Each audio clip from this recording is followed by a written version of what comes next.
అందరికీ నమస్కారం.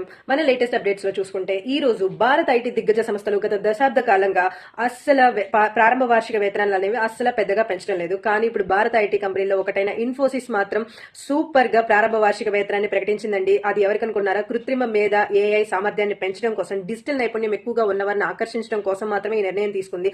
ప్రత్యేక టెక్నాలజీ ఉద్యోగులకు మాత్రమే ఈ వార్షిక వేతనం 21 లక్షల వరకు ఉండనుంది. అయితే ఈ స్పెషలైజ్డ్ రోల్స్ లో మిగతా ఐటీ కంపెనీల్లో ఇస్తున్న జీతం కన్నా, వార్షిక వేతనాల కన్నా ఇన్ఫోసిస్ అత్యధికంగా ఇవ్వడం గమనార్హం అని చెప్తున్నారు. అయితే ఆంగ్ల వార్తా సంస్థలు ఇంకోటి కూడా ప్రకటించారండి. ఈ ఆఫ్లైన్ డ్రైవ్ కోర్సులు అనేవి, ఆఫ్లైన్ డ్రైవ్ ఉద్యోగాల ఎంపిక అనేది ఇన్ఫోసిస్ త్వరలోనే ఈ స్పెషలైజ్ టెక్నాలజీ ఉద్యోగాలను ఎంపిక చేసే ప్రక్రియను ప్రారంభించనుంది. స్టార్టింగ్ ప్రారంభ వార్షిక పారితోషికం అనేది 7 నుంచి 21 లక్షల వరకు ఉండబోతుంది. అందరూ చూసుకోండి. మరి ఇవి ఉద్యోగాలని చెప్తున్నారండి. Specialist programmer L1 to L3, digital specialist engineer trainee ఉద్యోగాలు ఉండనున్నాయట. దీనికి BE, BTech, ME, MTech, MCA, integrated computer science వాళ్ళు గ్రాడ్యుయేట్లు అర్హులు అంటున్నారు. అయితే స్పెషలిస్ట్ ప్రోగ్రామర్ L3 వాళ్ళకి 21 లక్షలు, L2 వాళ్ళకి 16 లక్షలు, L1 వాళ్ళకి 11 లక్షలు, డిజిటల్ స్పెషలిస్ట్ ఇంజనీర్ ట్రైనీలకి 7 లక్షల వార్షిక వేతనం అనేది ప్రారంభంగా ఇవ్వనున్నారట.